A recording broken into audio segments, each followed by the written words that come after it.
You've tuned in to the Crispy Noodle Podcast. You realize what you've done? With Rich Liebig. A real gangster plays his cards, right? And Michael Costanzo. What was that you just read? Let us be the Crispy Noodle in your vegetarian salad of life and boring news. Good times, noodle salad. The point is, you now have the ability to be happy. And now, here's Rich and Mike on the Crispy Noodle Podcast. Woo! Yeah! How you guys doing? What's up, everybody? It is time for a new episode of the Crispy Noodle Podcast. Let us be the Crispy Noodle in your vegetarian salad of life and boring news. We are back. We had a little bit of a hiatus there. Mikey was gone for a couple weeks. Yep. I was gone too. I had a trip too. So we're going to recap all the trips that we were on. We're going to recap all of the news headlines in this hour-long podcast or so. This is the Crispy Noodle Podcast. Thank you guys for joining us on this crazy show. Mikey, how are you feeling? You feeling good over there? Feeling good. I was away for just over 2 weeks, touring the Italian countryside. Yeah. We went all over the place. It was a crazy long trip. Logistically, very complicated. But it was like one of those once-in-a-lifetime things that you just have to do. Right. It's your honeymoon. You have to do it. It was the honeymoon. We had to, do all the things that we wanted to do, the way that we wanted to do them. And we did. We saw, I think it was 10 different cities/towns in Italy over the course of I think it was 14 days. It took us, what was it, 3 or 4 van trips, 4 train rides, and 4 flights between the different layovers and trains to different parts of the country and different vans shuttling us to and from places. It was like one of the most logistically complicated trips. I planned the whole thing. At one point, I fooled around with the idea of getting a travel agent. And they're expensive, yep. Way more expensive than you think. I'm like, I can do this. I can do this. I'm like, I can do this myself. I got this. Book some hotels, please. I got this. Don't worry. So I did it all myself. I never want to do that again. Or if I do, it's just a one place. Wait until you start fixing your house and you realize, oh, please, I'm already starting down that journey. I'm like, how much does it cost to take a wall down? I got hammers. I got saws. I can do it. And then you realize, oh, this is why I pay other people I'm for this close to just buying a sledgehammer at Lowe's. All right, I'm this close. No, but the honeymoon was great. The honeymoon was fantastic. Sorrento, Rome, Florence, we did it all. If anybody gets the chance to go to Italy, I strongly recommend the South. The South is beautiful. The North has bigger cities. It has more well-known tourist attractions between the museums and the archaeological sites. But nothing beats the South of Italy. The Amalfi Coast. We were staying in that region. My family's from even further down south, but just the views of the sea, the mountains, everything, it's just stunning. And I ate so much pasta. I had pasta every single day. Well, that's the dream come true. Yeah. It really is, though. I've never had that much pasta in my life, and it was fantastic. It was all fantastic.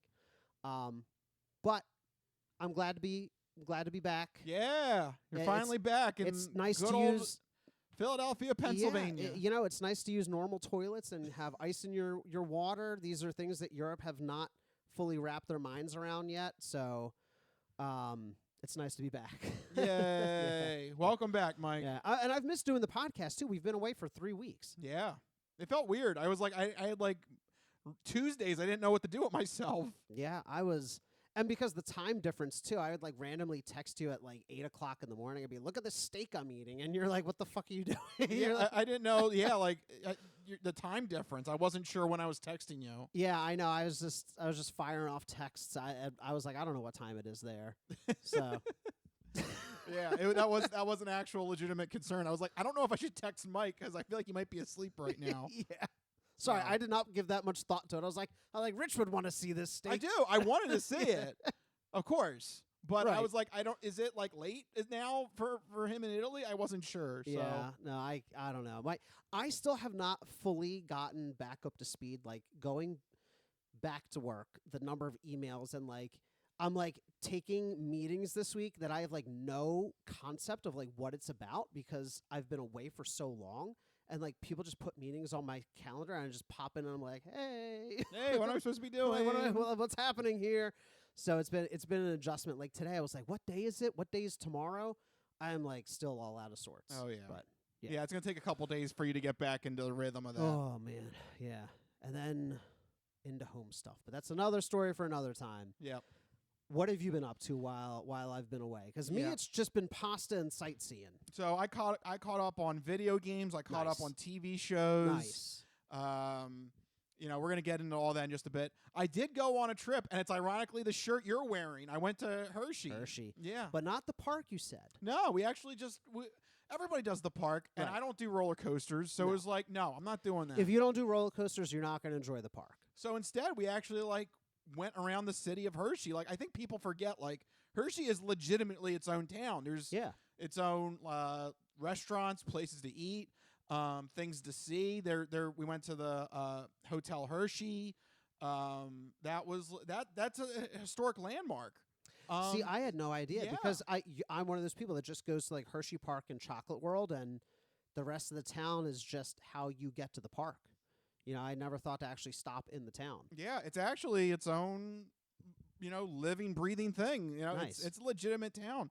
So that was our goal, was to see what are the things that you don't see when you go to Hershey. Yeah. Because I don't do roller coasters, Right. So that was like a strike. Yeah. And we've done Chocolate World. We actually did Chocolate World again because you have to while you're there, It's also free. So right? And you Did get your you chocolates. make a giant Reese's peanut butter cup? No, we didn't do that. Yeah, Rich, I know. come on, man. Look, we were just trying to be in and out. Right. The whole point of this was to expand. was to see the town outside of Hershey Park correct.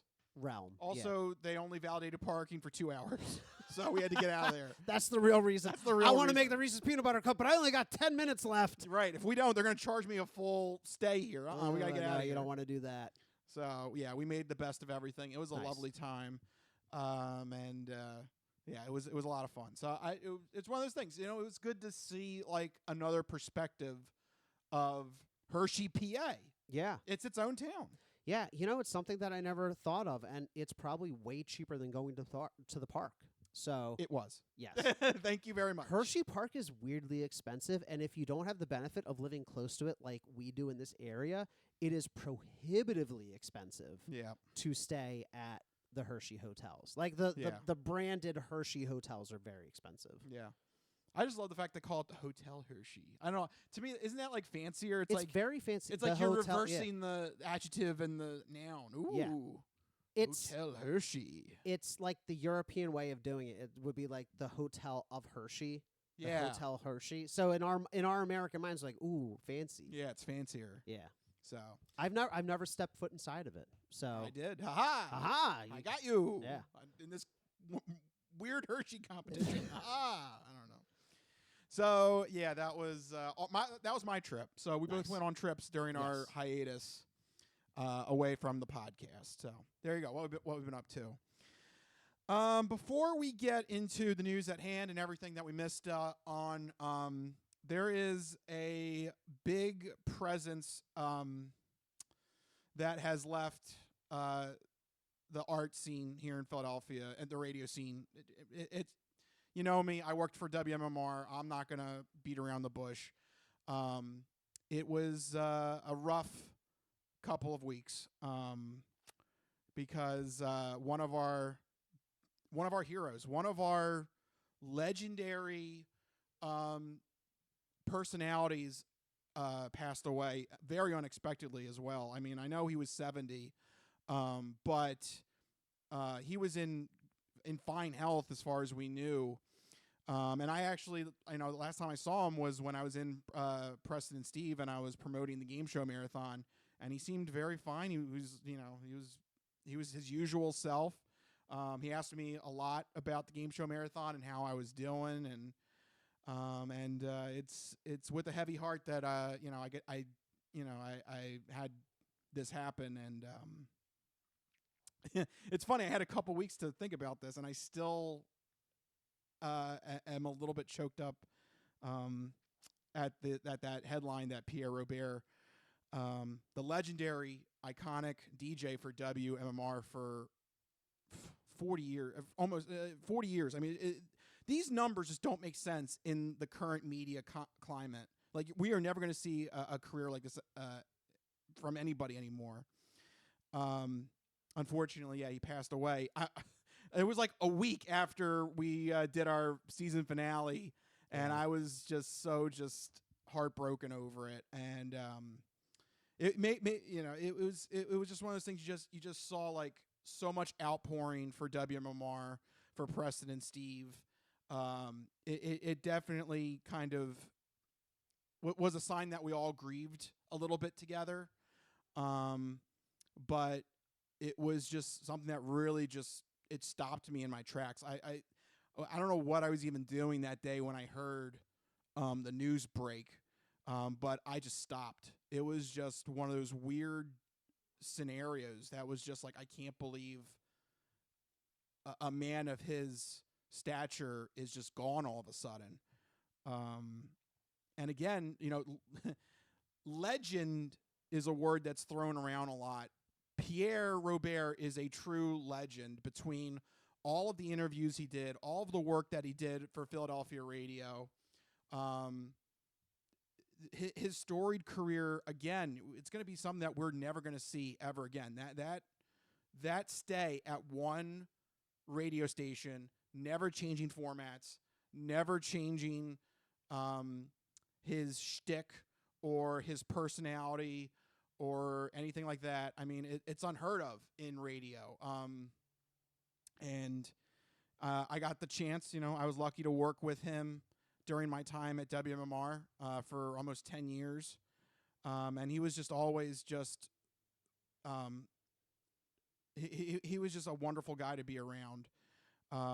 And he loved every bit of being on the radio with his fans, talking to everybody in the studio. And it's going to be a presence that is not going to be filled. That won't be filled for quite some time at WMMR. And it was definitely shocking to hear that news, and it felt like a significant presence left the city of brotherly love when that news aired. And it's tough. But I think the people that are still there at WMMR, I think they've done a great job of honoring his legacy, of trying to pick up the pieces and move on.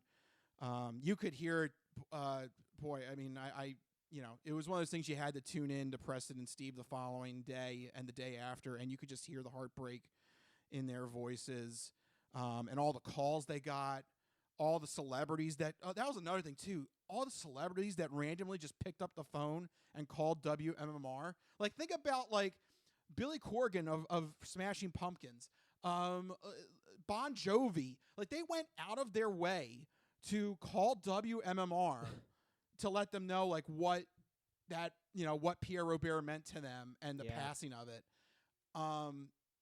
It just felt so surreal, and it definitely felt like a legacy has officially been closed with the passing of Pierre Robert. But I also, at the same time, though, very much appreciate the fact that I got to work with him for that decade that I was with MMR. It was a privilege that I got to know him behind the scenes, and that he was so personable to me. And he was definitely someone to admire and to look up to when it came to doing what I wanted to do on radio, doing what I wanted to do on the podcast, and doing what I wanted to do at Game Show Marathon, which he took a very big interest in. He loved the idea of it. He thought it was so niche and he thought it was such a great idea to take the ball and run with it, and that's what we've been doing for the Game Show Marathon now for a decade as well. It's just it was a very it felt like just like you got punched in the gut over and over again when that news broke. And we're gonna miss Pierre Robert, but I do feel very fortunate that I got to work with him. I have memories, I have stories, but yeah, it was definitely a day that I won't forget. That when I just heard that news, everything just stopped. It was like, oh my gosh, I couldn't believe the news when that broke. So I just wanted to take some time. I definitely wanted to at least honor it because unfortunately we were on a hiatus. I couldn't talk about it on the podcast. But yeah, it was a shocking headline when I heard the news. But he was just, I'm here to tell you, he was exactly what you thought of. He was so kind, so personable. And yeah, we're all gonna miss him. He was just a great DJ, a great media personality, great person, Pierre Robert. And I think that's the best way I can frame it all together in one sentence, I think. Yeah, I mean, you did a fantastic job of summing up a true Philadelphia legend and a radio show legend as well. One of the last great disc jockeys. I would argue the last great when I made the social media. If you checked on my social media feed, I quoted Tom Petty, the Tom Petty song, "The Last DJ." Yeah, it really does feel like he was the last true. 44 years at MMR. Yeah, exactly. He was the last true radio DJ. All right, but I don't want to be all sad. And a matter of fact, there is something that I think we could use to cheer everybody up that would honor Pierre's legacy. And that is the fact I went back into my archives and I couldn't believe this. It made me laugh. I actually found something. I worked for MMR. I was interning with Preston and Steve. Even though I knew Pierre, we didn't have a lot of on-air bits. But I found this clip where Pierre was in the studio and we were upgrading to a new computer system to use all the music and all the commercial feeds and everything like that. And I was part of the group, the engineering group there. I was trying to help out, make it a smooth transition. And Pierre messed up, of course. You're going to mess up, when you're learning a new system. Yeah. And of course, you got to do it on the air. You got to do it live. There's no testing ground for the new system, right? Right. So I found this audio of him messing up, and you can hear me laugh in the background on this clip. And it just, you know what? It was like one of those things. It was like, I don't know what made me save it. I'm glad I did. But this might be the only time. I don't know. Maybe I was on the air with Pierre at some point. But as far as I know, this is the only direct time I was on the air with Pierre Robert at the same time. You can hear me laugh in the background with Pierre's mess up. And I want to play it for you guys. So here you go. This is my audio that I was able to store in my archives of Pierre's mess up. Here is the clip. As the double shot was fading. You didn't put it into manual mode and then you went into panic mode. Right. Okay, I got you. So okay. We've got to Thank God. Gotta do what we Thank call God for restore. Jason. Let's restore and refresh. Anyway, that was a double shot. What are you laughing at? Stop laughing. They're all laughing at me in the other room. Oh, laughing at Grandpa working the computer, are you? Well, go F yourselves. And I say that with all peace and love of a hippie. F off. You little bastards. I love them. I love those kids. I love them. Laughing at me, trying to work the new fancy thinking box. Yeah, little kids, so smart. You come in and try it, you little weasels. I find that so funny. Anyway, am I restored? All right. Now where was I? Where the hell am I? All right. Now we're going to, after that double shot of the Peppers and double shot of Van Halen and double There you go. Yep. There you go. One of my few times I was on the air with Pierre Robert. You can hear me in the background. And I don't know why. It got me when he said, we're ready to refresh. I'm like, who? What DJ says that after we're ready to refresh? What, we're refresh in the afternoon? What is that, Pierre? The hell kind of save was that? Refresh. Ready to refresh. I don't know. That got me, and I couldn't stop laughing. And then he takes it off on me, calling us little pricks there and everything. But he's, I do appreciate, though, he also said that he loved all of us and everything there. So that also, that was a nice little way to end that segment. So in conclusion, I will miss Pierre Robert, and I'm sure everybody else here in Philadelphia will as well. Thank you for the memories. Thank you for the legacy. And may the spirit of Pierre Robert be in all of us. All right. There you go. Got that out of the way. Now it is time to refresh, as Pierre Robert would say. There you go. I don't know why he said it that time. Refresh. And let's get into the actual sports, entertainment, odd news outline that we usually have ready to go, that we're ready to throw at you. We're going to launch into the first batch of topics. It's time for the Sports Sampler.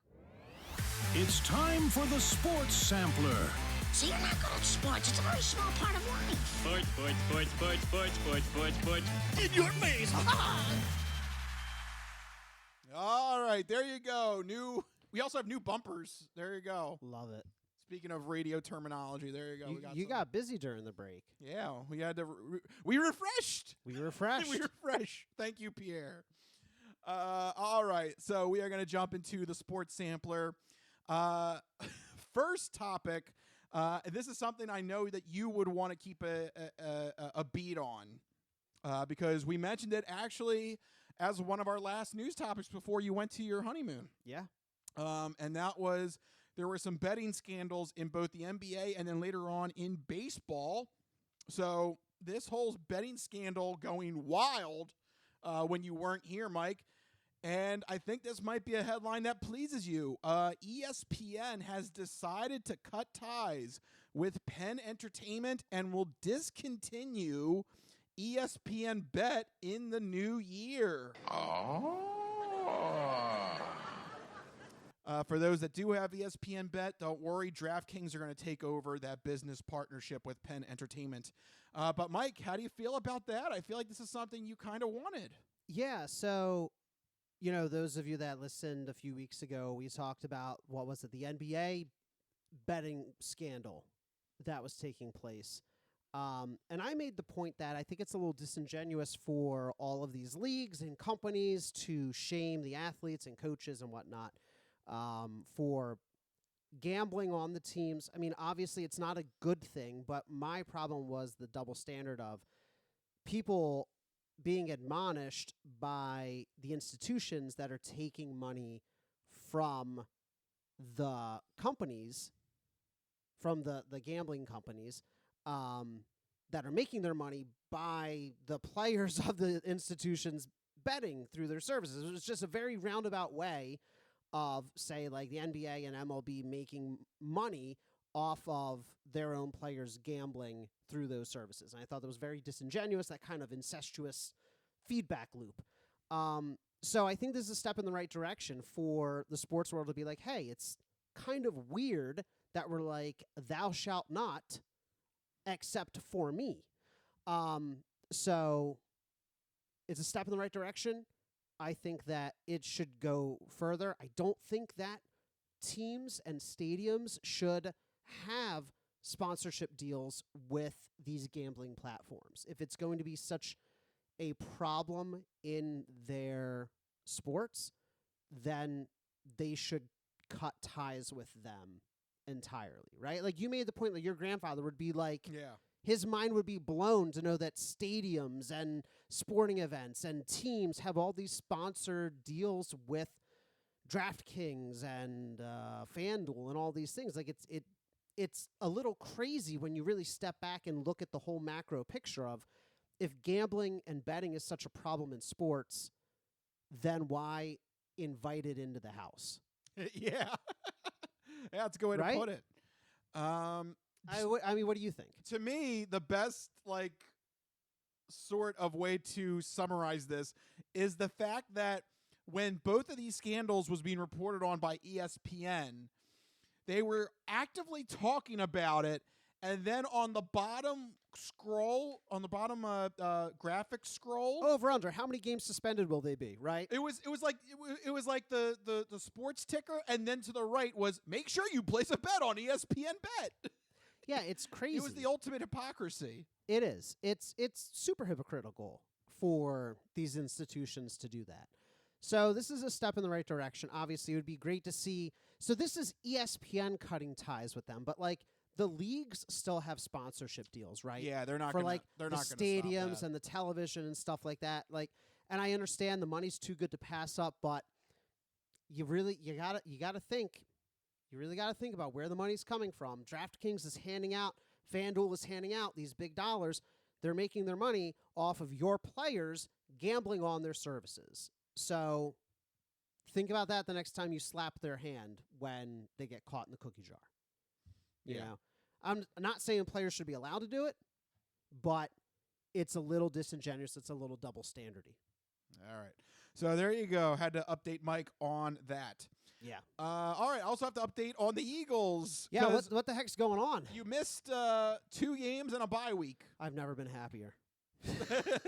Yeah, With the way the Eagles were playing, I was like, I need a break from this. It was the best 3 weeks ever. Yeah, you had, your heart rate probably was nice and controlled. Oh yeah, it was much better than a normal Sunday would be watching the Eagles. Yeah, well, I don't know what to tell you about this, but our offense apparently just is stuck.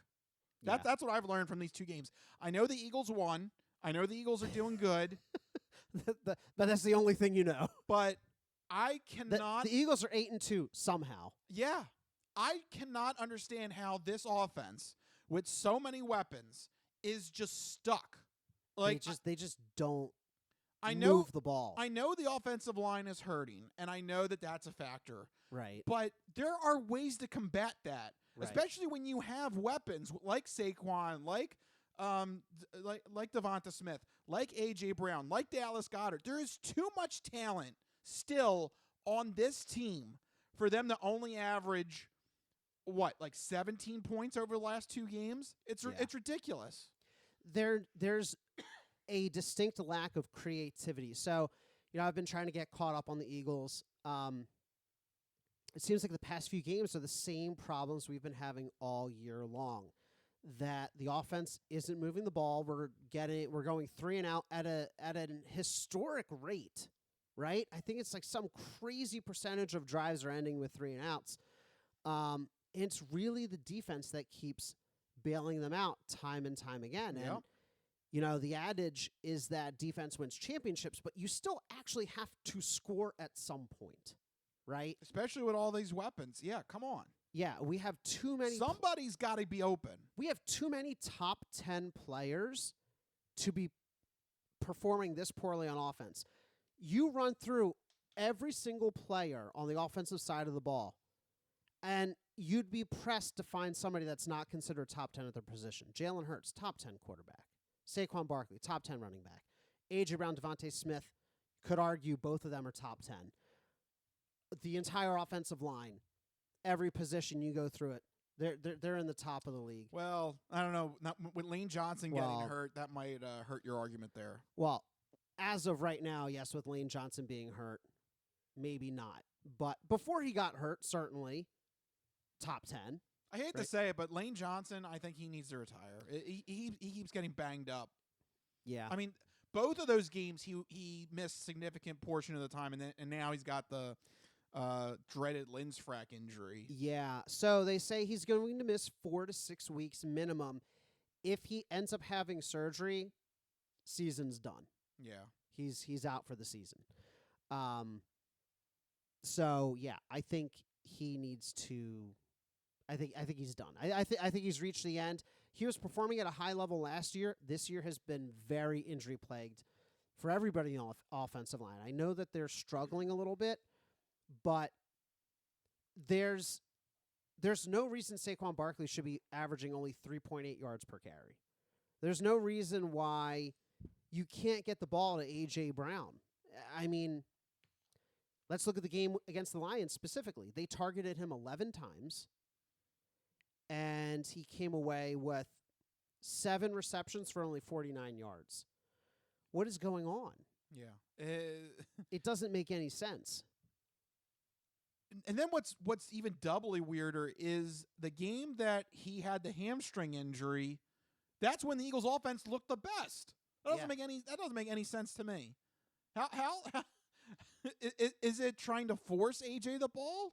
Like, what is happening behind the scenes? Something is not clicking with the offensive coordinator and the way this team is being run. Yeah, and that was a concern earlier in the season, both the force feeding of the ball and the offensive coordinator. I think it's clear now at this point in the season that this is just the offense. Any notion or fantasy we had that the offense was going to get better throughout the year, my friends, we're going into week 12.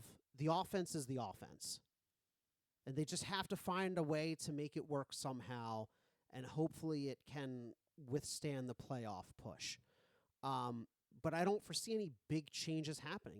We just have to accept the fact that it's going to be stagnant, it's going to be boring, and I think we're looking at like an earlier mid-round exit in the playoffs if it stays this way. I don't think they have the capacity to make a deep push with this current offense. At some point, some point you're going to get into a shootout and you're going to get shot. Right.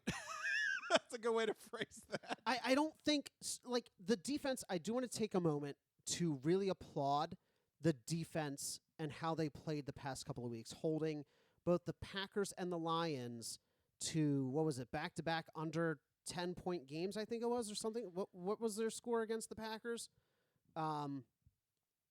But this defense is just outstanding. These were 2 games that we talked about. Oh, the Eagles are going to go 0-2 in these 2 games. Yeah, instead they went 2-0. They went 2-0, holding. All because of the defense. Here it is, Packers and Lions held them to a combined 16 points. That's amazing. Like, that's insane. Jordan Love and Jared Goff, those offenses together only put up 16 points.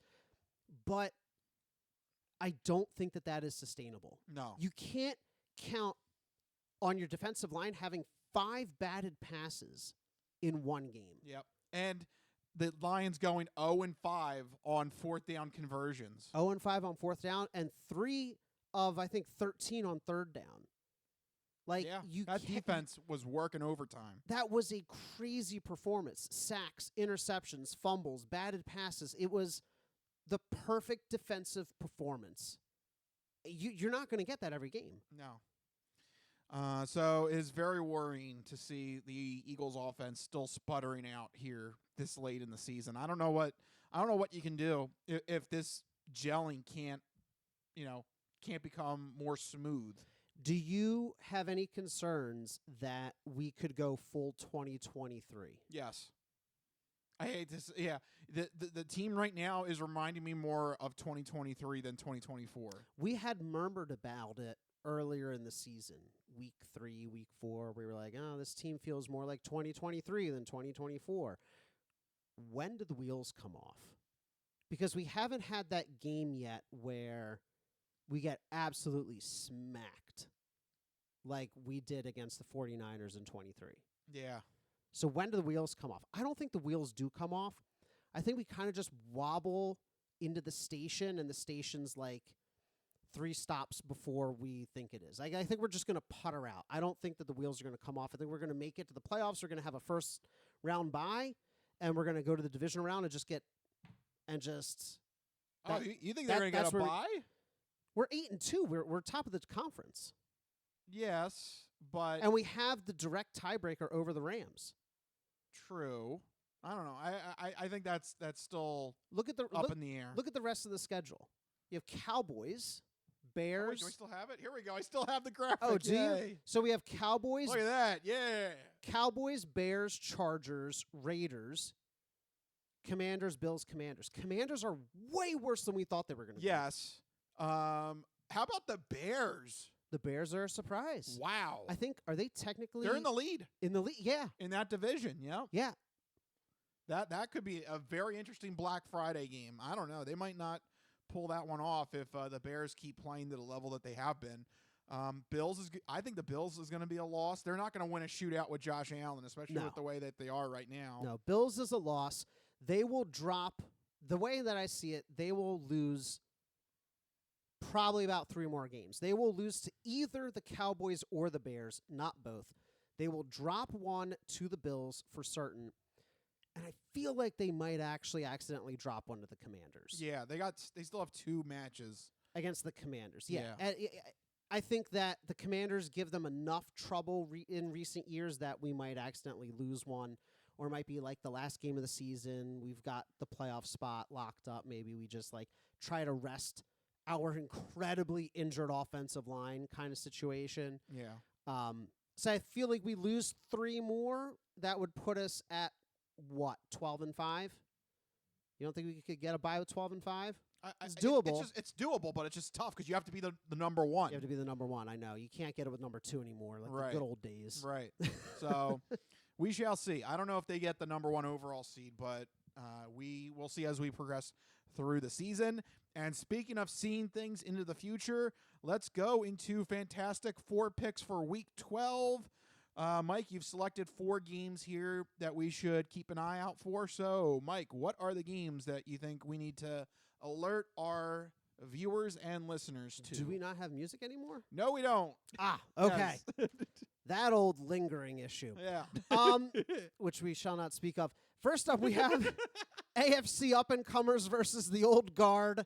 The Indianapolis Colts, led by none other. We spent all the budgeting on the new refreshed bumpers. Yeah. Sorry about that, Mike. It's all right. Danny Dimes and the Indianapolis Colts at Kansas City. Who 2 years ago, this matchup, Chiefs all the way, right? Right. But now, the Colts have been the darling of the league right now. Is it real, or is it just a really bad division? I think it's partially real. Because not only is Danny Dimes actually in an offense that suits him, you also have him paired with Jonathan Taylor, who's having the year that Saquon Barkley had last year. Yeah. Jonathan Taylor is arguably the best running back in the league right now. I mean, with that, the Colts offense seems unstoppable.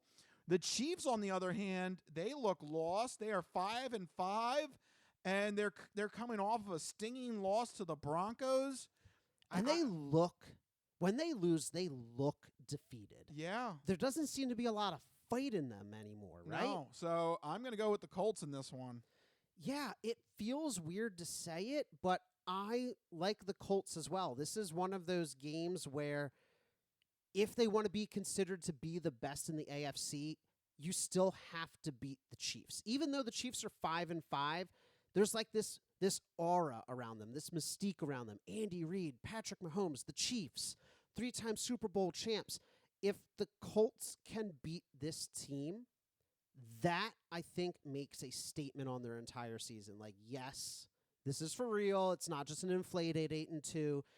So for them to make a statement here would be really, really big for them. So I like the Colts here as well. Next up, we have some potential NFC playoff preview. We have the Tampa Bay Buccaneers traveling to L.A. This is a Sunday prime time game. Rich, who do you like in this matchup? Man, the Buccaneers, I wish they were at full strength. I would say if they were at full strength, they would have a good shot at knocking off the Rams. But they are just hurt. I mean, losing Mike Evans in this offense has just they've lost a rung in terms of their ability to score at will, and they don't know who's going to be the next guy to step up. Godwin's also hurt as well. Yeah. They don't know if he's going to be ready. They like they're just hurt so much. Egbuka has been doing well, but obviously it's hard to replace those other two. Yeah. So and Baker Mayfield is doing the best that he can, but the Rams are just going to be at full strength. That defense is also very good. And Matt Stafford, I mean, he's having a quietly good season under the radar. I think it's the Rams all the way in this one. Yeah, the Rams are the biggest threat in the NFC. I think they're going to continue to be the biggest threat in the NFC. They're, like you said, they're healthier than the Buccaneers. They're comfortable at home. They're playing really well right now. So, yeah, it's, the Buccaneers will be there at the end of the year in the playoff picture, but for right now, I think it's Rams as well. Next up, we have a couple of surprising NFC playoff hopefuls. The Carolina Panthers at the San Francisco 49ers. This is Monday primetime. The Carolina Panthers, nobody had any idea. We can't even pretend that anybody saw this coming. No. The 49ers, with all the injuries, I thought they'd be on the outside looking in. But both these teams right in the thick of things. Rich, how do you make sense of this one? On this one, I think the Carolina Panthers are more just kind of a byproduct of... They're new. They're new at this winning thing, right? Yeah, too new. Weak division as well. Yeah. I mean, whoa, you want to talk about a team that really exploded. What the hell happened to the Falcons? Yeah. Talk about a team that has weapons, and they should be doing good. And the Panthers just come in and cash on them twice. 2 of those wins are against the Falcons. Yeah. I don't know what the hell that team's doing. So I think the Panthers' record might be a little bit inflated with the weak division, whereas the 49ers, they are trying their best. They sustained a lot of injuries. They're trying to... And that's an incredibly tough division. Right. Between the Rams and the Seahawks, they are really trying to keep their head above water.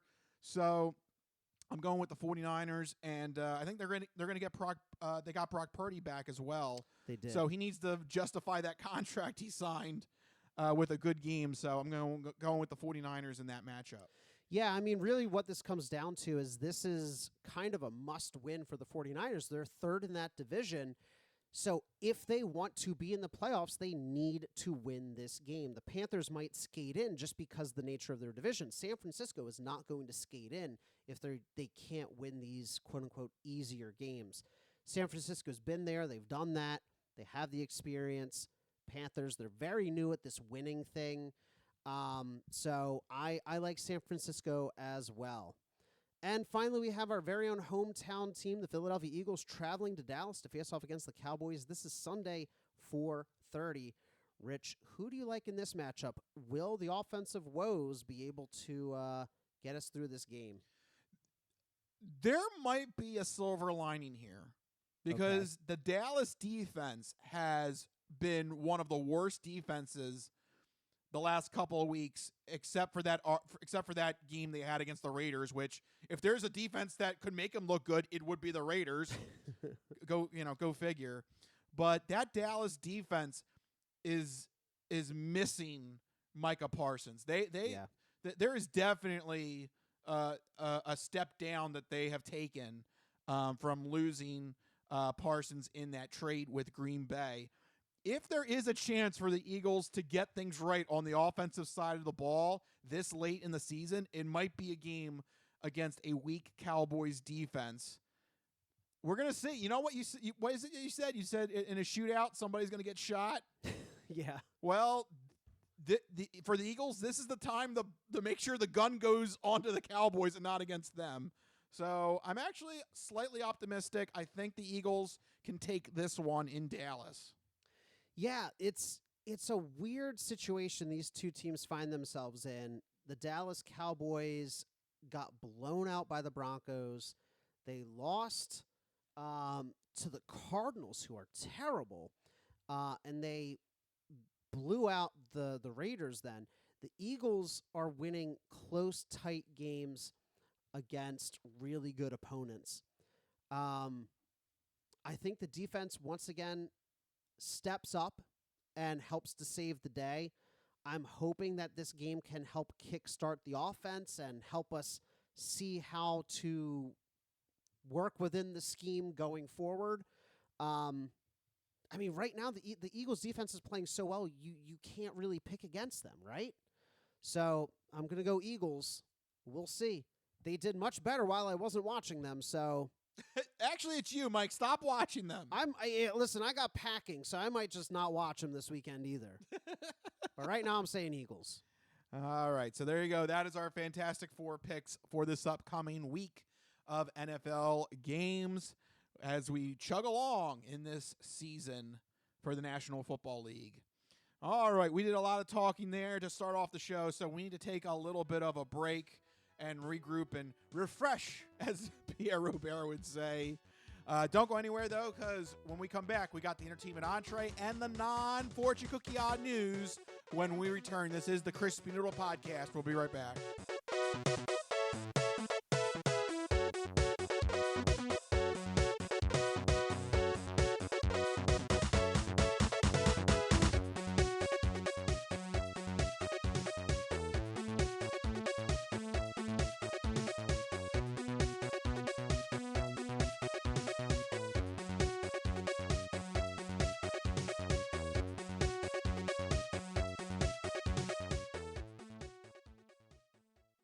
Ready for the weekend? Happy Friday. Hi, my name's Marie, and I'm an artist who's been making Happy Friday doodles every week for over 7 years. And now you can own my art collection in this Volume 1 and Volume 2 art series. These doodles span across multiple themes, yearly festivities, various countries, languages, and more. Both coffee table books have something for everyone and are the perfect conversation starter or gift for a friend. Really, anyone who enjoys a good weekend. Available on Amazon, Ingram, BookBaby, Barnes & Noble, and more. Visit happyfridaydoodles.com/books and get your copies today. Let's celebrate the best day of the week. Happy Friday.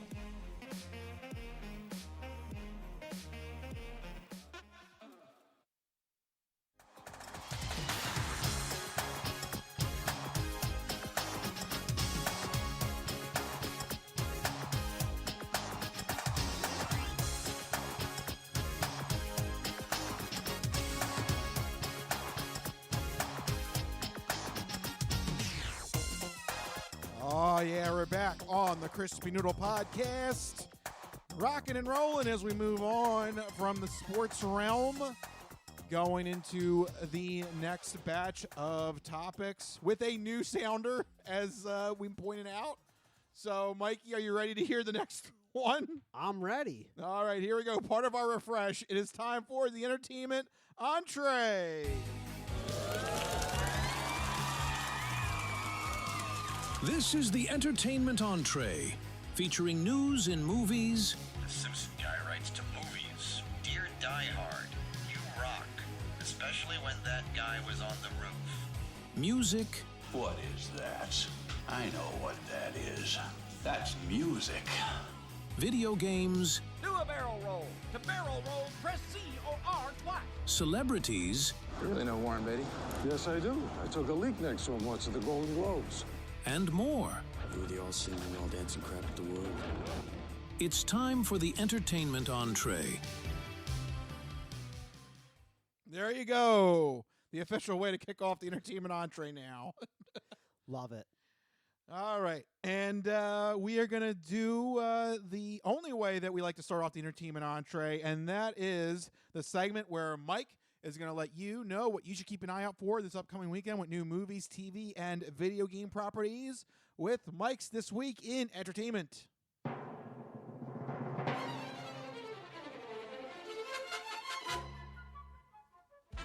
All right, Mikey, what do you got for the people? All right, well, there's only one big release this week, and that is Wicked for Good, hitting theaters this week. It is the highly anticipated sequel to last year's musical adaptation of the smash hit Broadway musical Wicked.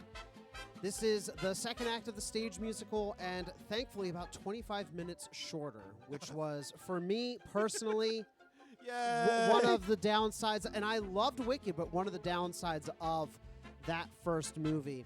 The critics are slightly less favorable towards this sequel, but moviegoers still have to check out the conclusion of this musical. It is fantastic.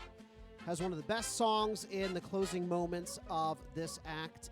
I'm really looking forward to it. I really loved the first one. I was saddened when it didn't win many awards at the Oscars for that year. So it'll be interesting to see how they wrap things up and where they go with it. So yeah, I actually already have my tickets, so I will be checking it out this weekend. I hope everyone else does as well, and that's what we're looking forward to this week in entertainment. All right, Mikey, thank you for that segment this week in entertainment. I want to just real quick, since we're in entertainment, I want to review a couple things that I was able to catch up on. I was able to finish Task on HBO, the miniseries. Oh, nice. Thought it was very good. I was pleasantly surprised. It was in the spirit of Mayor of Easttown, but it didn't necessarily feel like a retelling of it or a sequel of it. It's not in the same universe, is it? Not in like the same universe, but it's the same not guy that wrote it. Okay, but it's not a True Detective kind of No. situation. Okay. No. Okay. It's just that it's in the same area of Delco, Right. and Chester County If they and want to keep Montgomery County. setting cop shows in this area, like I really like Mayor of Easttown, and I gotta watch. That's a good reminder that I have to watch Task as well. Yeah, I definitely enjoyed it. I thought Mark Ruffalo was brilliant in it. I think he'll definitely get a couple of Emmy noms, and I think the show will as well. It was very well made. I like the story. Maybe it's a little bit slow at the beginning, but I would at least say make sure you stick around for episodes 3 and 4. Okay. I think that's when it turns it up. Yes, I think All that's right. when everything cranks up. So I enjoyed it. Make sure you catch that as well. In video games, I finished Death Stranding 2. Oh, nice. It was another one, another weird one from Kojima Productions. You gotta enjoy it. Kojima is like Twin Peaks of video games. It's like you just accept what he's throwing at you. Don't and you ask too many questions. Don't question it. Yeah. In the apocalypse world of the Death Stranding universe, it was interesting. I love the story. The story was gripping and fantastic. I'd say the gameplay might get a little stale. I know a lot of people don't like the whole element of being a porter. Yeah. And like essentially being a glorified Amazon delivery man. But I liked it because I kind of like the idea of kind of re-civilizing the world is kind of the way I like to kind of view it as in that gameplay, because it is like the apocalypse with the Death Stranding affecting everybody in the continent on that game. The gameplay, though, I will say, could be a little repetitive and a lot like the first one. So if you didn't like the first one, you may not like the second one either. But I thought the story was well done. There's a couple of interesting new characters that I thought were very interesting. And overall, I enjoyed it. I'm glad I was able to finish that and get that off my checklist. For my video game playthroughs of the year. If you like the first one, you'll like the second one. If you thought the first one was a little bit boring, I'm going to say maybe don't get the second one then. That's a shame. It's, the first one is one of those games that I really wanted to like, but I was playing it at the same time as a bunch of other things were coming out that I was also interested in. And so it was one of those situations where I kept going towards the other things because there wasn't enough in Death Stranding to really keep its hooks in me compared to the other stuff that I was playing at the time. And so I just kept on pushing it further back. And then at one point I was like, I'm never going back to this, Great story, though. Yeah. I would say maybe find like a playthrough or movie version of the game so that you know what's happening. Is it a game that is easily put into that format? I think so. It's a fairly linear storyline, so I think you can definitely make a movie version or some sort of right. Because some games translate well to that, other games do not. Like, side note, I tried to play BioShock for Jordan once, like a few years ago, and I realized there's so much of the story that's told through audio diaries. Yeah, and I'm like, this is not a good format for this story for somebody to watch like that. Yeah. If that makes sense. I guess, yeah. So, but Death Stranding is not like that. It's more cinematics, right? Yeah. It's more like an Uncharted where you can just like watch and the there's a lot, cinematics in it. and there's a good amount of cutscenes Okay. to put together a movie version of it as well. I might have to do that then, because I am interested in the story and the world. It's just, yeah, the gameplay was tough, and it's like when you're looking at that compared to some of the other games I had, it was like, Yeah, if you can't handle the whole being Amazon, a glorified Amazon delivery driver, then yeah, I would say check out maybe like a Let's Play or it was like movie fun version. and novel to a point, but there was like, at a certain point, I was like, okay, there needs to be something else that happens for me to, yeah. So I would say Anyway. to try and do that for the game because the story is very good. Yeah. If we're doing entertainment catch up, I really did want to mention briefly. I watched the new Superman. Oh, I did too. Yeah. On the plane. I thought it was really good. Okay. As somebody who's not into DC or Superman at all. Okay. Wow. All right. So he didn't like it apparently. I thought it was all right, but So like, I liked the fact that they made him more human. And I think that I had a fundamental misunderstanding of the limitations and invincibility of Superman. I always thought like, oh, he could just walk through a meat grinder and be fine. But I think they did a good job of really emphasizing that like he's invincible, yes, to a point, but like he still struggles, and he had the whole like Jesus moment where he's like, I am man. Kind of. I don't know.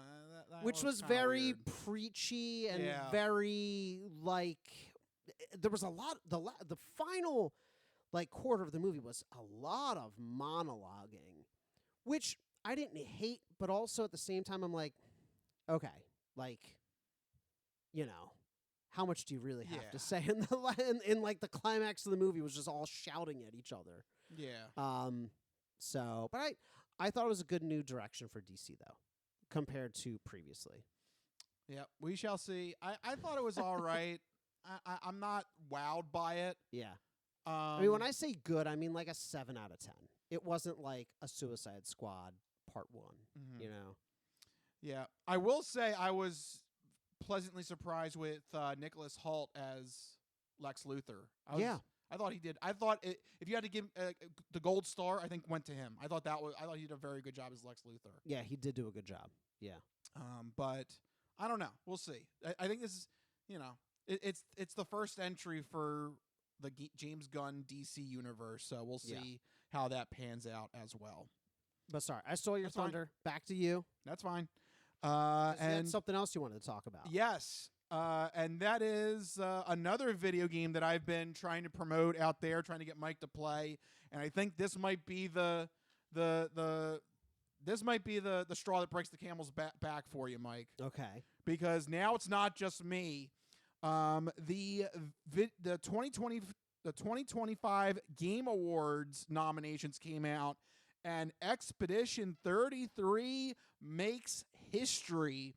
I know the Game Awards aren't as don't have the history as like the Emmys or the Oscars yet, but still, this is pretty impressive. And I think personally, this gives a big middle finger to all the bigger video game companies out there, which I think you will appreciate. So first off, Expedition 33 earned 12 nominations for the upcoming 2025 Game Awards, which is a record. No game has ever gotten that. I think the most was 11 for God of War Ragnarok. Wow. So take that.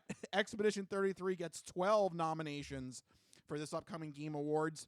This is also the first ever instance of a video game earning 3 different nominations in the same category. That is the Best Acting Performance category.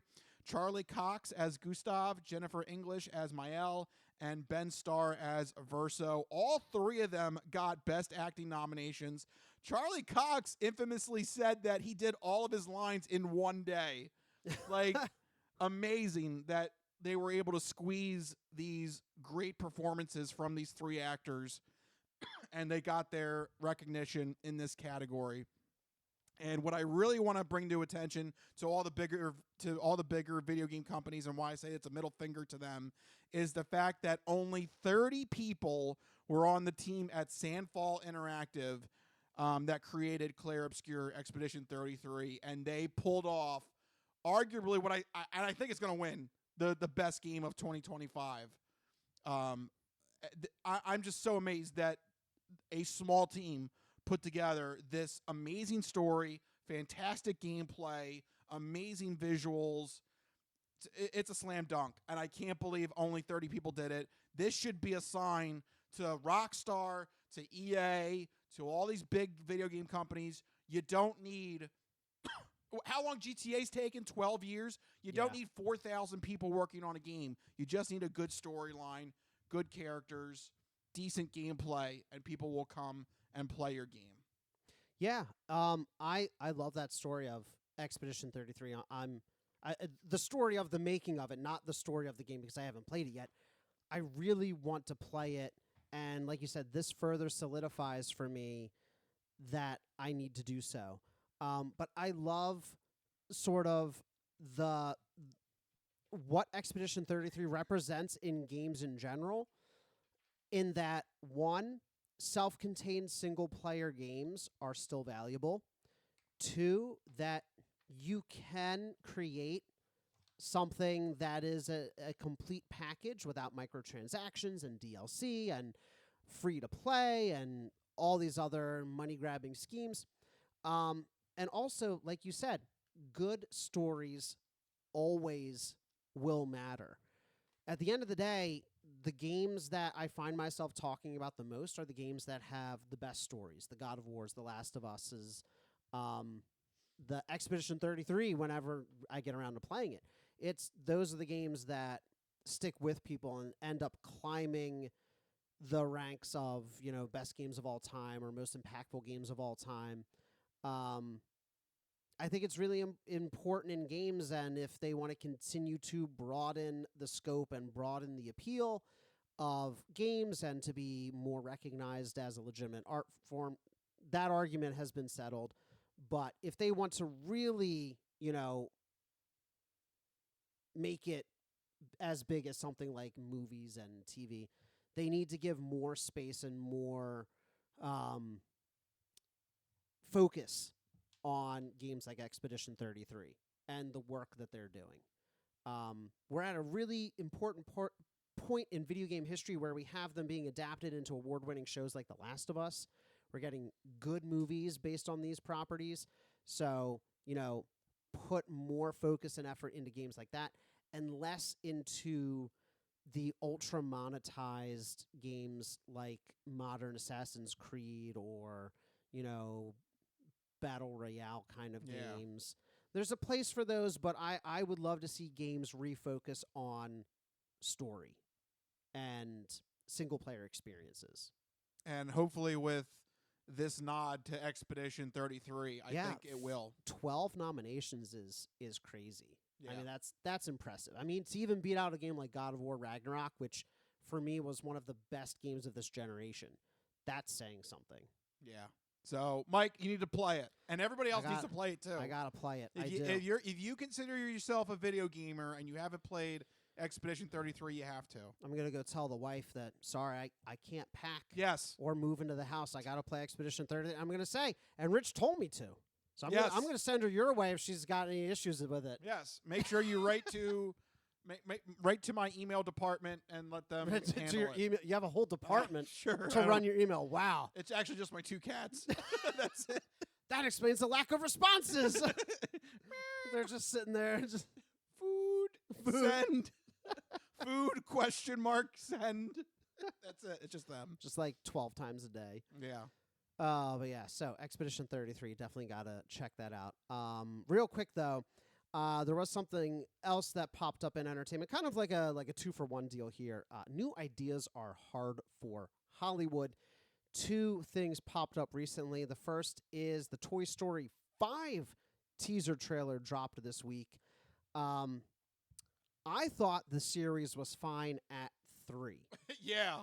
I know you're not the biggest Pixar fan, but I feel like if there's one property you're semi-familiar with, it's probably Toy Story. It's their biggest property. Yeah, I right? like the trilogy, but then then I had to go into 4, now 5. 4 was fine.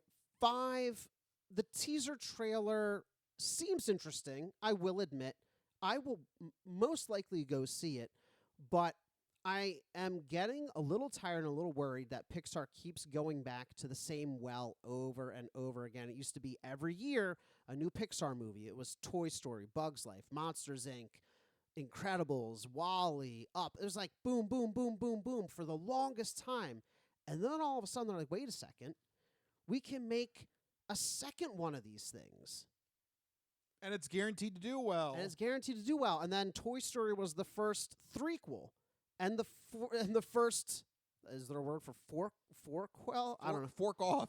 Fork off, which is appropriate because the Forky character. Yeah. So, like, it just makes me a little concerned and a little disappointed to see them go back again, especially with their most cherished franchise. Like, I worry about, do they at some point damage the legacy of Toy Story by going back too often and too much, like a Star Wars. Yeah, it's possible. It's like, I don't want to get to the point where it's like, oh, Toy Story 7, the toys are going to the moon, like it's oh no, Buzz Aldrin, what are you doing with them? Right, exactly. Buzz Aldrin, Buzz Lightyear. No. So that's my concern there. We'll see. The trailer does make it seem interesting. It's the kid gets like their first like iPad toy, and so it's like technology versus analog toys, which is, I think, surprising. They haven't done it until now, but I think very relevant for today's youth, because I don't think they have toys anymore. Does the iPad speak? The image makes it seem like the iPad is considered a toy because it has like a face. So I think the iPad is going to speak and be like or is it AI? I don't know. We'll see. You have to check it out in, what is it, June, to find out. Okay. Yeah. The other thing that is hard for Hollywood to figure out is James Bond. Amazon. Amazon is stuck with it. They are struggling to find a new Bond story because, spoiler alert, Bond did not make it out of the last movie. Oh, hey, yeah, spoiler. Yeah, you got to play the spoiler sounder. Yeah. What the hell are you doing over there? But here's my ultimate question and why I was half-hearted with the spoiler. From a Bond fan perspective, Amazon says that they're struggling to find a story and to kind of wrap their minds around the fact that that iteration of Bond is dead. So how do they bring him back? Was that ever a concern before? Like, I don't think that there's a strict continuation. No, there's not. And continuity here. No. Could they just say, yeah, the 007 moniker is always just a code name? No, yeah, right? There doesn't have to be a direct Why lineage. is Amazon struggling so much? I think first off, they're struggling. They need to find the perfect Bond. Yeah. I don't know, because I've heard multiple reports that they were thinking of maybe somebody in their 30s. Then they said now they're going to go with somebody younger because they want to start like a new, beginning of like a 5 or 6 movie run with someone younger. Right. So they're all over the place with that. They don't even know what they want to do with their Bond actor yet. So first off, they got to figure that out before they can even think of, what they want to do for the plot and the story of the next Bond movie. I just find it weird that they're so caught up on, like, how do they explain it away? I mean, I don't think you don't have to. It's But a new Bond. They could have killed Bond 4, 5, 7. They could have killed him 20 some times because it's just it's a serial, guys. It's a serialized series. Like they're all self-contained little stories. Like it's just like there's no continuity, right? I mean, the only continuity is really with the Bond actors. Really, there's really never been like an overarching. Like, how do you think Bond went from the 60s to the 2000s and always stayed roughly the same age? Yeah. If anything, it's self-contained with the Bond actors. That's probably the only thing I can think of in terms of like a continuity. It's like a Doctor Who. Like every actor is a new, like it's just like resets. Yeah. And you just do it again. Yeah. So I don't know if that's what they're worried about. But first off, they need to find whoever is going to be the next Bond. I think because it just seems like they're lost at that. I think Amazon is probably also getting caught in the weeds of like probably focus testing this thing. Oh God, yeah. And people are probably responding, well, if somebody's dead, how can they be in a movie? And Amazon's like, oh, the moviegoers won't understand. The moviegoers also watch Fast and Furious 9 times. They'll be fine. I hope so. Okay? It's a spy action thriller. All you need is a sexy Bond lady, fast cars, a couple of gunfights. Call it a day. Am I right or am I right? I mean, it depends on what kind of Bond movie you want to make. Yeah. I feel like I'm more right than wrong. For Amazon's purposes. It depends. It depends on what they want to do. Do they want to have...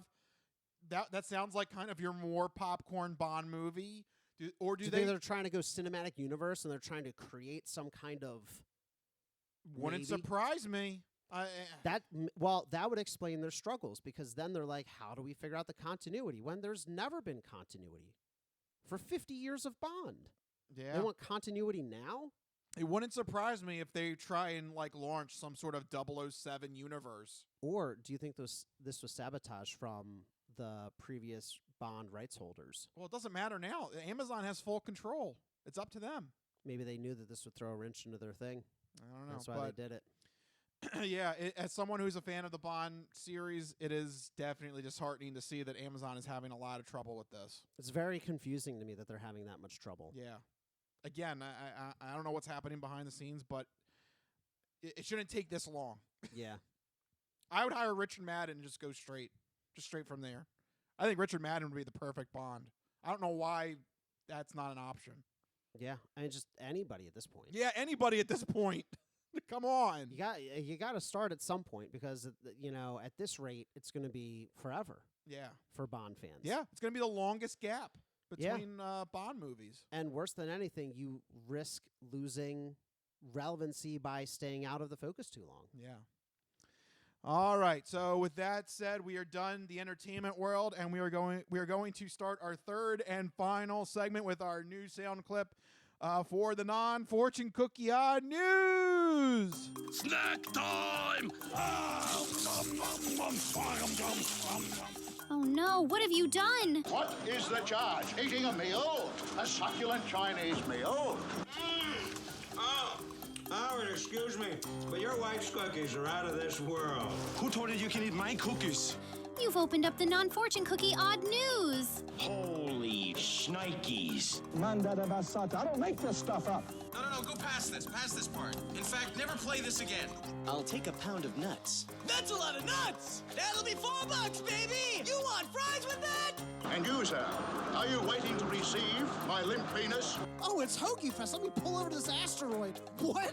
This is the non-fortune cookie odd news. Oh, these cookies. Put that cookie down now. What does Rich have in store for us? So sit back, get everything you need to get from the kitchen. Be sure to empty the bladders, go to the bathroom, because you're in for a hell of a ride. All right, there you go. How do you like that one, Mike? That was something else. that was one, the most updated sounder, and two, the craziest. I mean, it makes sense. It's the odd news. It's the odd news. You never know what you're going to get here in the odd news. For those of you that don't know, in this segment, Rich researches the news, he reads the news, and I react to the news. He finds a weird and wacky story, almost as weird as that sounder. He keeps it hidden from me, though, which ensures that all of my reactions are my genuine gut reactions to hearing this story for the very first time. That means I don't know what's about to happen. You guys don't know what's about to happen. And even Rich doesn't know what's about to happen, because these stories always take us down wacky and wild paths. And I'm ready to get started. Where are we heading to? How about this one? Going to Montana. Montana? Yeah. I don't know if we've had an odd news story from Montana. Didn't realize there was anything in Montana. Yeah. For there to be odd news about. Yeah. No, I don't think we've ever gone there. Yeah. I can't even name one thing from Montana. Montana! I don't The know. word Montana. That's the only thing that came from Montana. I was going to say Tony Montana, but that doesn't mean he's from Montana. Duh. You don't know. Maybe at one point. Maybe. You never know. Yeah. So. All right. What's in Montana? Yes. And why has it brought us to the odd news? All right. So we got a story here. of a Montana motorist who told police that the reason why he plowed into another vehicle on a highway was because he was trying to urinate into an empty beer can, according to police. It's about to get all stupid up in here! The evidence has been falsified!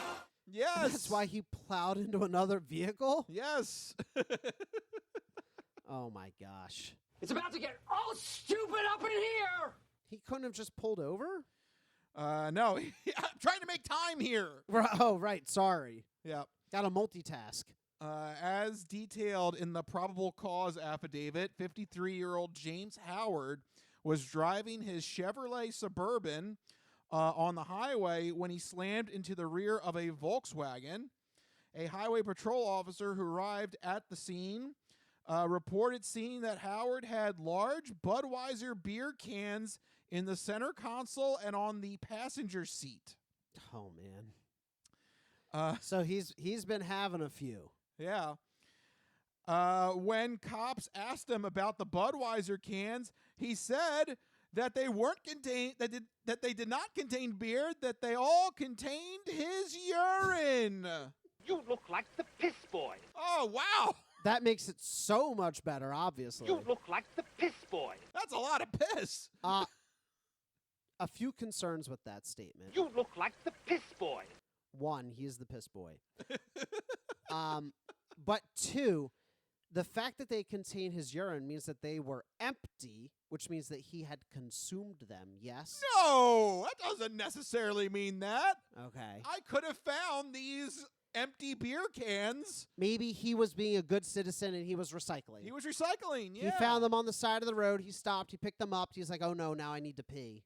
You look like the piss boy. You're right. My reading between the lines was completely wrong. He just happened to have a bunch of empty beer cans. Yes. Point the second, that is a lot of urine. Yes. Like a shocking amount. Point the third, so much urine, I feel like that's multiple bathroom visits to these beer cans. How long has he been driving it? And is he just storing the urine in the cans? Does he take it with him from state to state? What's I'm happening? trying to make great time. Montana's a big state. He's going all the way across Montana. Yes, help. He doesn't want to stop at all. You look like the piss boy. So many questions. So he's just got all these cans of urine. It's not beer. That's It's what just- he claims. It's just piss. That's, Okay. That's what he claims. Much better. Right. So unfortunately, his actual presence doesn't line up here. Cops noted that when he was giving his answers, his speech was slow and slurred. Said that he smelled of alcohol. Admitted to officers that he did get arrested for a DUI in the past.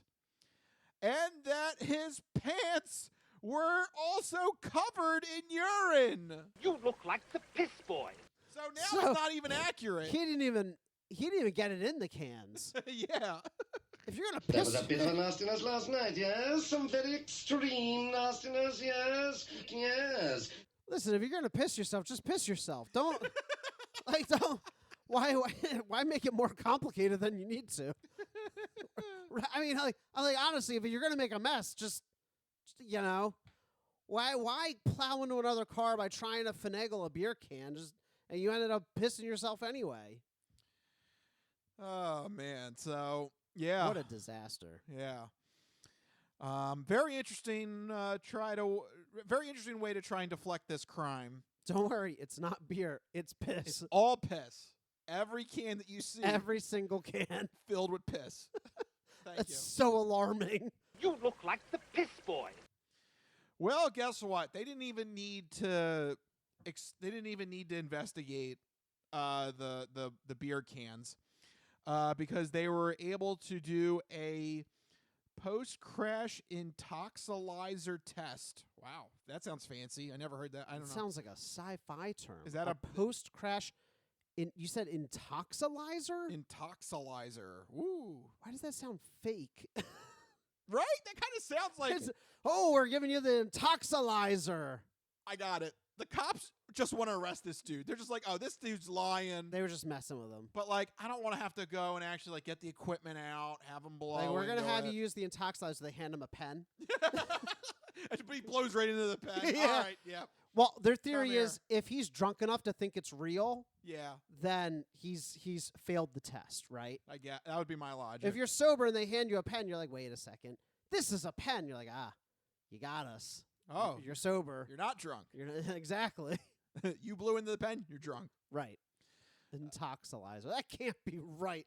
Anyway. Yeah. Well, I don't know. This is in the police report here. A post-crash intoxilizer test showed that Howard's blood alcohol concentration was more than 3 times the legal limit. Wow. So they didn't even need to check the beer. He's already drunk and operating the DUI. I looked it up, and intoxilizer is just a name for the breath test. Is that the company that makes it then? Yeah. Just it sounds very overly fancy. Yeah, it's just another name for breathalyzer. Oh, okay. That's dumb. It's a brand name. They're fancy in Montana. They buy brand name breathalyzers. I mean, they're not spending their money on much else in Montana. I guess so. Yeah. So anyway, yeah, they got him booked at the rights with that intoxilizer test. Yeah, they got him. So don't even need to smell the beer cans or anything like that. Howard was arrested for aggravated DUI, which is a felony, and reckless driving with a suspended license. So that is a misdemeanor. He is being held in the county jail in lieu of a $10,000 bond. Ooh. Yeah. That's a big one. Well, I mean, he has a history. Yeah, that's true. He has a history. He blatantly lied to the police. He did. And he actually crashed the car. Yeah. So. But all because he couldn't hold it and he couldn't pull over. What an excuse, though. What he thought he was going to be Dumb and Dumber. He thought like he was going to be able to. Don't worry. It's just piss. Yeah. Sorry, that works in Rhode Island. that what? The if that's a quote from Dumb and Dumber, the scene where he pees in the beer bottle. It happens in the state of Rhode Island. Yeah. I haven't seen the movie in forever, so that went straight over my head. Okay. Anyway. Sorry. Yeah. So that's the story of Mr. James Howard. There. What an interesting way to try and. He tried. That off. He tried. Do you think it was piss in there? Because the cops never investigated. Maybe, but it doesn't matter, right? No, it didn't matter. In fact, I think it's worse if it is piss, because again, in my mind, that means that he emptied the cans, which means he probably drank them. If they were full cans, then he hasn't been drinking because the alcohol is still in the can, right? Mm-hmm. Or so the logic goes. That's what I'm thinking. Yeah, I mean, I don't know. Either way, it's just you did yourself in, buddy. Yeah, that was not going to work. No, there was no wheedling his way out of that one. When you plow into another car and you have all these open cans of beer, the cops are gonna assume, oh, yeah, 1 and 1 is 2, right? Yeah. So there you go. That is the story I have for you. I think I can fit one more in. Do you think I can? Yeah, why not? Look, it's our first week back after 3 weeks. I say we do another one if you got one. I do. All right, let's see. I think I can fit this in here. Yeah, let's do it. And this one's short anyway. It's just more of a coincidence here. And this one is a Florida news story from Palm City. Now, who is this guy in Florida?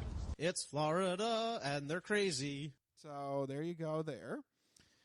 And this is just, it's one of those things, the first sentence kind of gives it all away. But this did happen. A Florida man whose name is actually Pancake hit his... Wait, is this person related to Cherry Waffles? I forgot How's about that for a deep cut? Yeah, we had a woman named Cherry Waffles before. That is an old story. Never forget Cherry Waffles. So this person's name is Pancake, 1 word or 2 words? We're going to get into it. But a Florida man that was actually named Pancake battered his elderly father. Pancake battered? Yep, in a family fight. That's right. You got that right. Investigators say that Eric Thomas Pancake pummeled his 72-year-old father during a family dispute. No, not his 72-year-old dad. Come on, man. According to the court filing, he actually shoved the father down like a pancake drill in football practice. So Pancake did a pancake. So the police report said that? Yeah. The police report, that police officer went out of their way to write the line, Pancake pancaked his father. Come on. This cannot be made good. It's shameful. It's a shameful, shameful day. I see what you're doing there, cops. You're using elder abuse to make a pun. And that's not okay. That's Florida. That's Florida. The bar's low. Pancake pancaked. Pancake battered his father by pancaking him. Yes. How many pancake and baked goods puns can they put in that police report? Yeah, I don't know. I don't know how much more. But according to the court filing, Pancake was intoxicated and belligerent. Got those boozy pancakes. Yeah. I mean, hey, some of those are very tasty. So he did not. He was not cooperative with the police and kept telling them that he was going to plead the fifth in response to all of their questions. Okay. So I guess Mr. Pancake thinks he's a lawyer over here. He knows what to do. Well, we'll see if that pancake flip-flops. I don't know. Yeah. Unfortunately, though, he's going to be charged with battery on a victim over the age of 65, which is a felony in Florida. So take that. Geriatric individuals are a protected population. Yep. He was released after posting a $5,000 bond. Wow. Yeah, wow. So Mr. Pancake had some money. Pancake has stacks. It's just so There you go. stupid. It's just so dumb. Whose last name is actually Pancake? Like, really? Is it spelled pancake? Yes. Like P-A-N- IHOP pancakes. Yes. In another life, this guy should be the president of IHOP or something. At some point, his family had to change his name, right? Nobody's out there just walking around with the name Pancake. No, his legal name is Eric Thomas Pancake. That's wild. Yeah. That's crazy. How do you like that? Him and Cherry Waffles should get Right. together. Where's Cherry Waffles? Bring her in here. Pancake and waffles. Yeah. That would be a wedding right there, Yeah. right? They should do like a breakfast, like a brunch buffet wedding. I've been to one of those before. It's great. That reminds me of an odd news story. I don't know if we ever talked about it. This might have been before the Crispy Noodle. There was an actual woman whose last name was Burger, and the guy she was marrying, his legal name was King. And no. Yep. Shut Yep. up. And Burger King sponsored the wedding. That Burger King sponsor. So everything had to be like Whopper themed. Yeah. This is a Whopper of a wedding. But Come on. you get all your food catered. I mean, that's true. That's a pretty good deal. And who doesn't like burgers and fries? You know, it's so simple. That's amazing. Like, you laugh at that, but that saves a lot of money for a wedding. If that happened in the year 2025, oh man, Burger King would be shelling out. The food is the most expensive part. Yeah. So before you poo-poo it out there, that's a really good deal, actually. So if you have a fast food type name, like find somebody else who has another like similar fast food type or any kind of food name, like brand name. I can't think of one off the top of my head. Have one family named Big and another family Mac. There you go, Big Mac. That could be the reciprocal of that for the Burger King story. So, people out there, I don't know. Mr. Big, Mrs. Mac, right? Someone out there, Big Mac. You got to try and get those connections together. You got to be smart in your joining. Yeah, yeah. I don't know if we can get Chick-fil-A. Filet. I don't know if that can work. Chick-fil-A, or like Taco and Bell. That's a good one. Yeah, right. There's definitely bells out there. Yeah, bells on. Be there with bells on. So you could do Five Guys. Guys is a weird one. Well, this person's name is Pancake. Right. I mean, look. You can have a last name of anything. Look, true. I never thought an actual last name was Pancake. Yeah. Yeah. To bring this all full circle, actually, one of Pierre Robert's producers, his nickname was Pancake. And we literally, that's what we on air, off air, he went by Pancake. That's a great nickname. Yeah. Great nickname, bad last name. Yes. Yes. Nicknames should not be last names. Correct. Last names can be nicknames, but you can't do it the other way around. Correct. All right. And with that, I think we officially got to our limit here. We need to start wrapping up this episode. Our first show back from our hiatus. I think it went over pretty well. Oh, yeah. It's great to be back. Yeah, I think we got back into the rhythm of everything. And we got those brand new sounders. That was nice. We've refreshed the show. That's right. As Pierre Robert would say. So there we go. Thank you guys for tuning in and watching our crazy little show. If you like what you heard, make sure you go to our YouTube page, hit that subscribe button to Crispy Noodle Podcast. Make sure you hit that button so that you get the podcast sent to you every week. We are also on Spotify. You can go on Spotify, search for the Crispy Noodle Podcast, and you'll get the podcast sent there. You can watch the video on Spotify, but you can also put Spotify on in the background and listen to us as an audio-only podcast. And if you have Apple CarPlay or Android Auto, you can use Spotify to take us on the go with you. So wherever you're commuting, if you're driving through Montana and you can't pull over for a urine stop, you can still listen to us on the go with Android Auto and Apple CarPlay on Spotify. There you go. So many great ways to check out the Urine, that's right.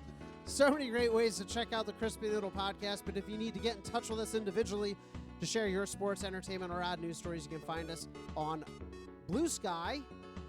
I'm at Mikey Costanzo, MIKUICOSTANZO. You can tell how often I visit Blue Sky. Whoops. And I'm on Blue Sky and Instagram at Rich Liebig, RICHLIEBIG.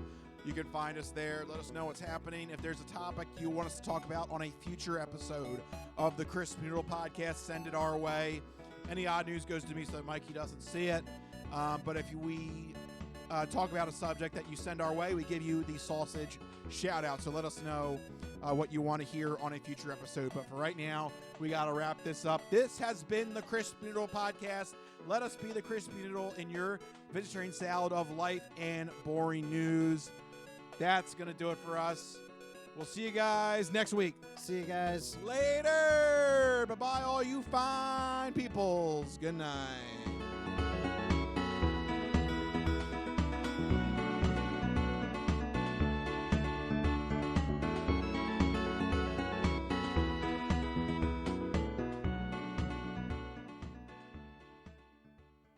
Some of us have great stories, pretty stories that take place at lakes with boats and friends and noodle salad.